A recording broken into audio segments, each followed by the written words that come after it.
여러분 안녕하십니까? 7월 27일 굿모닝 MBN 시작합니다. 먼저 오늘의 주요 뉴스입니다. 오늘 발표될 코로나19 신규 확진자는 어제에 이어 1,300명 안팎이 될 것으로 보입니다. 델타 변이는 지난주 확진자의 48%에서 검출돼 사실상 우세종으로 자리 잡은 것으로 나타났습니다. 비수도권 감염 비중이 40%를 넘어선 가운데 오늘부터 비수도권의 사회적 거리 두기가 3단계로 일괄 격상됐습니다. 최근 감염자가 급증한 대전과 김해 등 일부 지자체는 4단계로 올랐습니다. 남자 양궁 대표팀이 단체전에서 대만을 꺾고 금메달을 획득해 올림픽 2회 연속 정상에 올랐습니다. 박태환의 한국 신기록을 넘은 황선우는 오늘 자유형 200m에서 금메달에 도전합니다. 더불어민주당 선관위의 경고에도 지역주의와 적통 논쟁 등 이재명 경기지사와 이낙연 전 대표 간 과열 경쟁이 계속되고 있습니다.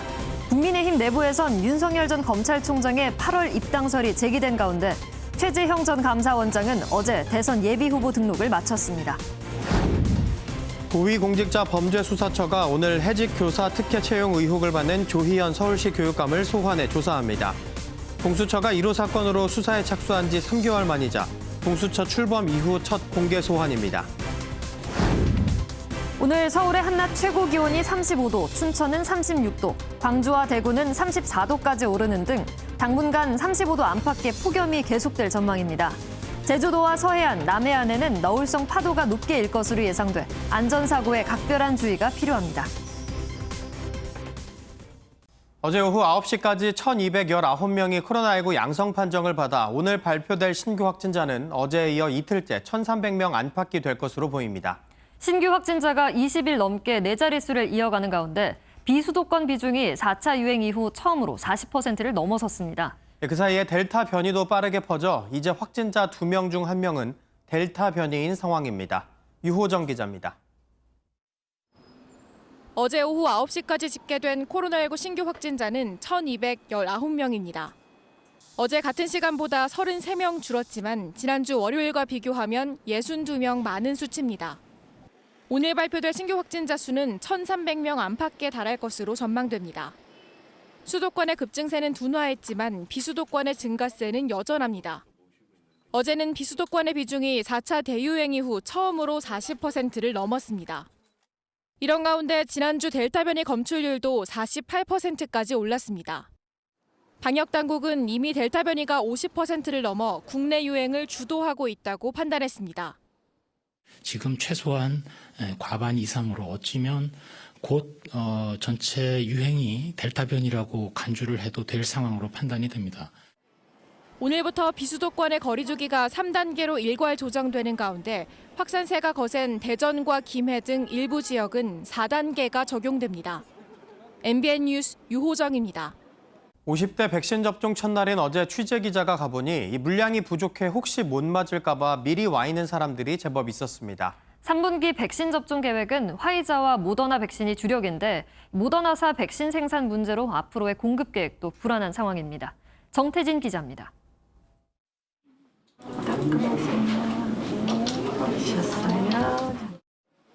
55세 이상 백신 접종 첫날. 혹시나 백신이 부족할까 봐 예약 시간보다 한두 시간 이상 먼저 온 사람들로 북적입니다. 아침에 너무 긴장해서 밥도 못 먹고 왔거든요. 근데 차를 맞고 다니까 너무 후련해요. 50대 예약자는 617만 명으로 순조롭게 접종을 마치려면 백신 공급이 관건인데 시작부터 혼선입니다. 방역당국은 모더나 백신 공급 차질로 화이자 백신으로 일부 변경한다고 문자로만 알려 무성의하단 비난을 샀습니다. 좀 더 소통에 좀 상세한 설명이 될 수 있도록 문자 안내를 좀 더 살피도록 하겠습니다. 모더나사는 백신 생산에 문제가 있다고 통보해 3분기 공급 계획까지 악영향을 끼칠 수 있습니다. 이에 9월 모의고사를 앞두고 접종이 급한 고3의 재수생 등 대입수험생은 다음 달 10일부터 14일까지 화이자 백신을 접종합니다. 화이자와 모더나 백신의 대표적인 부작용인 신근염 첫 사망자에 대한 조사 결과도 나왔습니다. 방역당국은 화이자 백신 접종 뒤 사망한 20대 사망자의 인과성을 처음으로 인정했습니다. MBN 뉴스 정태진입니다. 윤석열 전 검찰총장이 최근 대형 선거를 승리한 유일한 야권 주자인 오세훈 서울시장과 회동했습니다. 후원금 모금도 시작했는데 하루 만에 한도액인 25억 원을 다 채우고 모금을 종료했습니다. 한편 지지율 10% 고지를 앞둔 최재형 전 감사원장은 대선 예비후보 등록을 마쳤습니다. 안병욱 기자입니다. 윤석열 전 검찰총장이 국민의힘의 잠재적 대권 후보로 불리는 오세훈 서울시장과 만났습니다. 윤 전 총장과 야당의 최근 대형 선거를 승리한 오 시장의 만남이었던 만큼 대화 내용에 관심이 쏠렸는데 오 시장이 야권 단일화 승리에 대한 경험을 전달했을 것으로 보입니다. 제가 정치를 시작하고 4.7 재보선에서 야권 단일화로 최고위직에 선출직에 당선되신 오 시장님을 한번 공식적으로 예방할 계획을 가지고 있었고, 윤 전 총장 측은 후원금 모금도 시작했는데 첫날인 어제 오후 8시 15분을 끝으로 후원금 한도액인 25억 6,545만 원을 채워 모집을 완료했습니다. 후원금 모금 하루 만에 한도액을 모두 채운 것은 여야를 통틀어 전례가 없는 일입니다. 최재형 전 감사원장은 직접 대통령 선거 예비 후보 등록을 마쳤습니다. 후보 등록을 한 의미는 문재인 정부가 지난 5년 동안 정말 어지럽게 만든 이 대한민국을 바로 세워야 된다라는 그런 의미가 있다라고 말씀. 최 전 원장의 지지율은 국민의힘 입당 2주 만에 5.6%포인트가 오른 8.1%로 조사돼 10% 고지에 다가선 상황입니다. 오후엔 신촌에서 청년 당원들을 만났는데 8월 초로 전망되는 대선 출마 선언에서도 미래 세대를 위한 메시지를 내놓으며 2030 표심 공략에 나설 예정입니다. MBN 뉴스 안병기입니다. 대선 출마를 준비하고 있는 김동연 전 경제부총리가 어제 MBN 특별 대담에서 여당이나 야당 어느 쪽과도 손잡지 않겠다고 말했습니다. 이재용 삼성전자 부회장 사면 필요성도 애둘러 지적했습니다. 우종환 기자입니다. 김동연 전 경제부총리는 MBN 특별 대담에서 최근 어떤 정당이든 합류할 수 있다고 한 인터뷰가 와전됐다고 지적했습니다. 기존 정당의 환골 탈퇴를 전제로 한 말이었는데 환골 탈퇴 가능성이 작은 만큼 여당이든 야당이든 어느 쪽과도 손잡지 않겠다는 겁니다. 결국 그러니까 지금 정당하고 그런 손을 잡으신다는 건지 안 잡으신다는 건지. 지금으로선 그럴 생각이 없습니다. 그러면 제3지대에서. 아까 말씀드린 것처럼 지금의 이 우리 사회 경제의 구조적인 문제들이 지금의 기존의 정치 엘리트들과 정치 세력 가지고는 해결될 수 없다고 제가 믿습니다. 부동산 정책은 정부의 장기적 안목과 국민의 인내가 함께 필요하다고 강조했습니다. 우리가 부동산 문제 좀 솔직해져야 될 것 같아요. 많은 분들이 내 집값 올라가길 원하지만 전체로 집값 잡기를 원하거든요. 네네. 이어 현 정부의 보유세 인상 방침이 장기적으로는 옳은 방향이라면서도 시장의 시간 계획을 제시하며 점진적으로 가야 한다고 주장했습니다. 지분이 있지만 소득이 없다든지 나이 드신 분들이라든지 이런 분들에 대한 보완책도 같이 만들면서 점진적으로 예측 가능하고 소통하면서 그렇지만 장기적으로는 오르는 방향으로. 재임 시절 삼성을 두고 청와대와 이견이 있었다고 언급하기도 한 김 전 부총리는 삼성도 혁신 성장의 주력이라며 이재용 전 부회장 사면에 긍정적인 입장을 애둘러 표현했습니다. MBN 뉴스 우종환입니다. 공군 부사관 성추행 사망 사건과 관련해 2차 가해 혐의를 받고 있는 공군 상사가 그제 오후 숨진 채 발견됐습니다.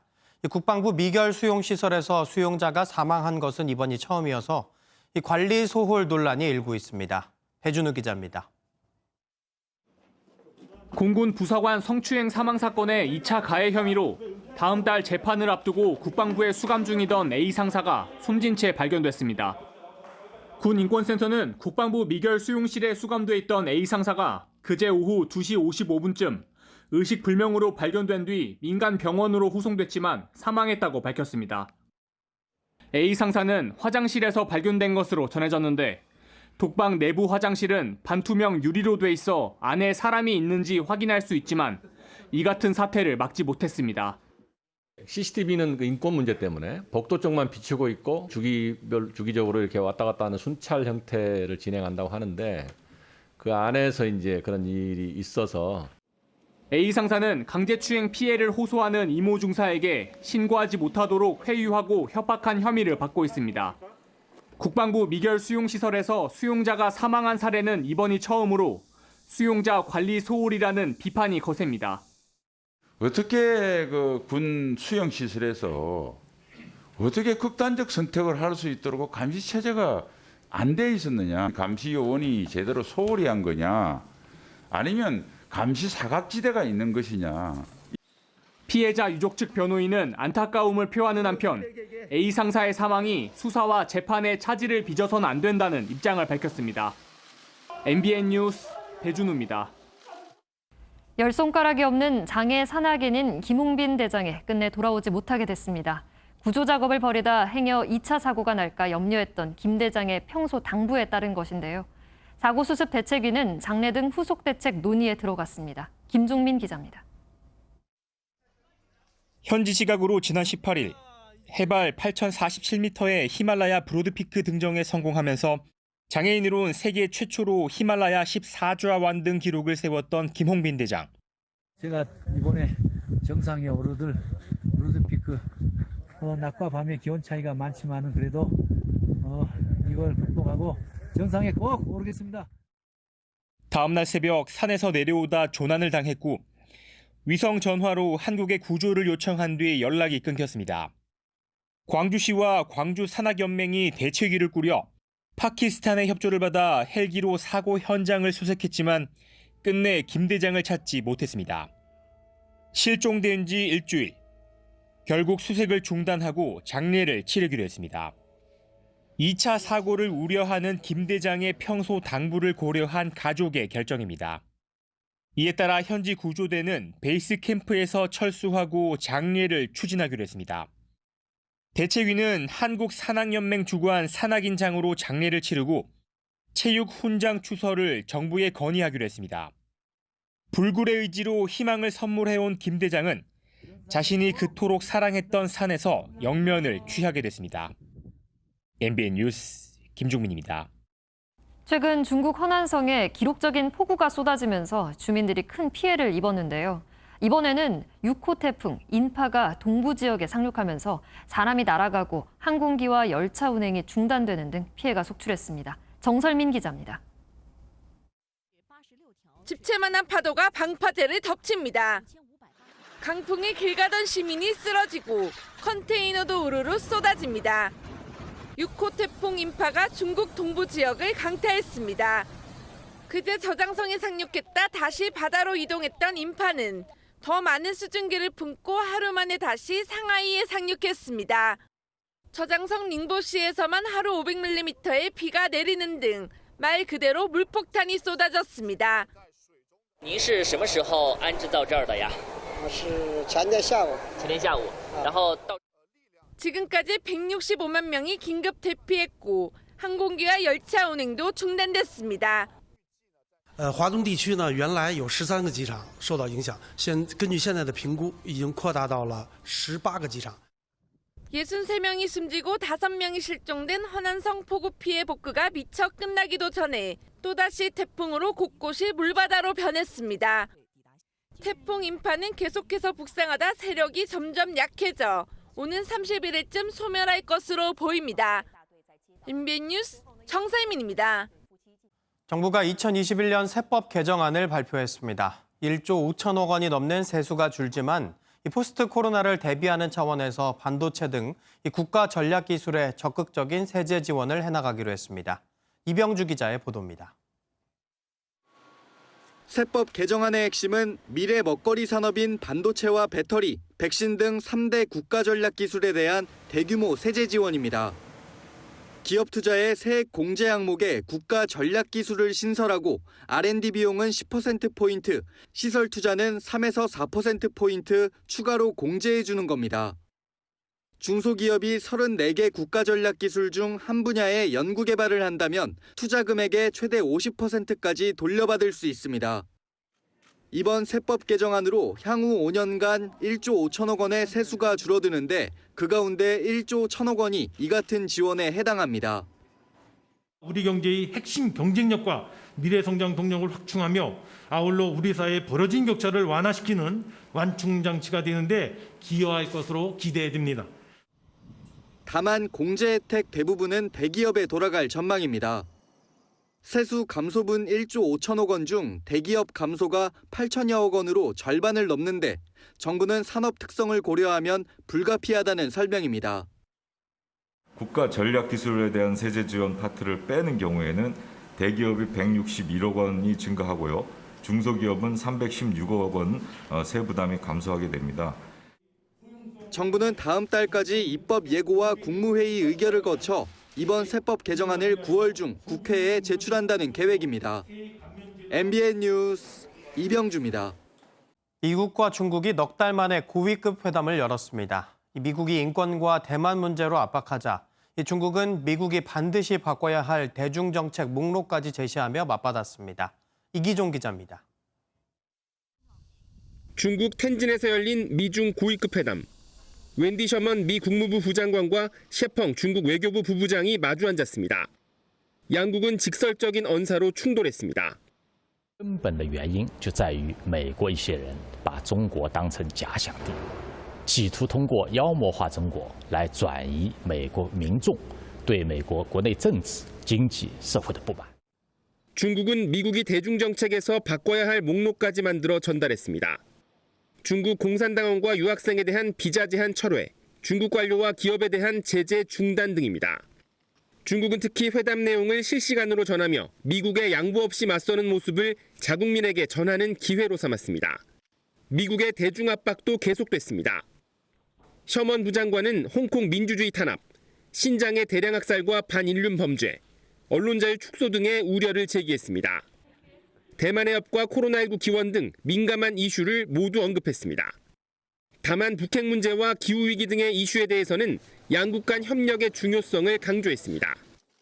지난 3월 미 알래스카에서 블링컨 미 국무장관과 왕이 중국 외교부장이 험악한 설전을 벌인 데 이어 이번 회담에서도 양국의 증폭되는 갈등 양상이 그대로 나타났다는 분석입니다. MBN 뉴스 이기종입니다. 멸종 위기종인 철새의 서식지이자 생태계 보물창고인 한국의 갯벌이 유네스코 세계 자연유산에 등재됐습니다.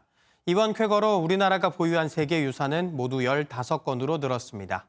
정주영 기자입니다. 2천여 종의 생물이 살아가는 생태계의 보고 한국의 갯벌.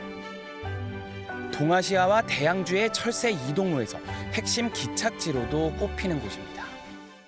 유네스코 세계유산위원회가 중국 푸저우에서 열린 제44차 회의에서 한국의 갯벌을 자연유산으로 등재했습니다. 만장일치 결정이었습니다. 지난 5월 유네스코 심사자문기구인 세계자연보존연맹은 유산구역이 충분하지 않다며 반려의견을 냈지만 정부가 21개 위원국을 직접 설득하면서 2달 만에 등재에 성공했습니다. 세계유산위원회는 지구생물 다양성의 보존을 위해 가장 중요하고 의미 있는 서식지라며 특히 멸종위기 철새의 기착지로서 탁월한 보편적 가치가 인정된다고 평가했습니다. 한국의 갯벌은 충남 서천, 전북 고창, 전남 신안, 전남 보성 순천 등 4곳의 갯벌을 묶은 유산으로 습지 보호지역으로 지정돼 있습니다. 이번 쾌거에 따라 우리나라는 13개 문화유산과 2개 자연유산 등 모두 15개의 세계유산을 보유하게 됐습니다. 세계 자연유산에 등재되면서 국제적인 보호체계가 갖춰진 한국의 갯벌. 문화재청은 세계에서 인정한 갯벌의 가치를 지키고 홍보하는 일에 최선을 다해 지원하겠다고 밝혔습니다. MBN 뉴스 정주영입니다.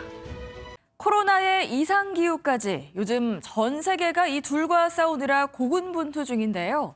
그 와중에 홀로 다른 세상인 것 같은 나라가 있습니다. 지난 주말 이집트 알렉산드리아 해변 풍경입니다. 물속이나 물밖이나 그야말로 아주 바글바글하군요. 기온이 섭씨 38도까지 오르자 수천 명의 피서객이 해변으로 몰린 건데요. 최근 이집트의 코로나19 상황이 많이 좋아지긴 했지만 코로나 독립을 선언하고 일상으로 돌아갔다가 다시 확진자가 폭증한 미국을 보면 저래도 되는 걸까 불안하기만 합니다. 말 그대로 한 치 앞도 못 본다고 하면 이런 느낌일까요? 재난 영화의 한 장면 같은 일이 중국에서 벌어졌습니다. 그제 중국 둔왕에 불어닥친 모래 폭풍입니다. 그야말로 도시 전체를 덮치는 것 같은데요. 둔왕은 고비 사막 근처라 이런 모래 폭풍이 흔하지만 이번 폭풍은 올 들어 최악이었다고 합니다. 높이가 무려 100m에 달했고 불과 5m 앞 시야도 확보되지 않을 정도로 도시 전체를 암흑으로 만들었는데요. 경찰이 급히 출동해 폭풍을 뚫고 달리는 차들을 안전한 곳으로 대피시켜야 했다고 합니다. 그런가 하면 미국에선 벌써 2주째 꺼지지 않는 산불이 결국 주택가까지 번졌습니다. 삶의 터전을 떠나야만 했던 주민들의 마음은 어땠을까요? 솟아오르는 불길과 연기로 도로는 지옥으로 가는 길처럼 변했습니다. 주민들은 급히 대피한 상태인데 결국 불길이 모든 걸 삼켜버렸습니다. 지난 14일 미국 캘리포니아주 북부에서 발생한 산불 딕시. 피해 면적은 346제곱킬로미터, 쉽게 말해 서울 면적의 절반 이상을 태웠는데요. 기후변화가 불러온 극심한 가뭄에 열돔 현상에 따른 이상 폭염이 딕시 같은 산불을 만든 겁니다. 그렇다면 딕시는 천재가 아닌 인재일까요? 지금까지 굿모닝 월드였습니다.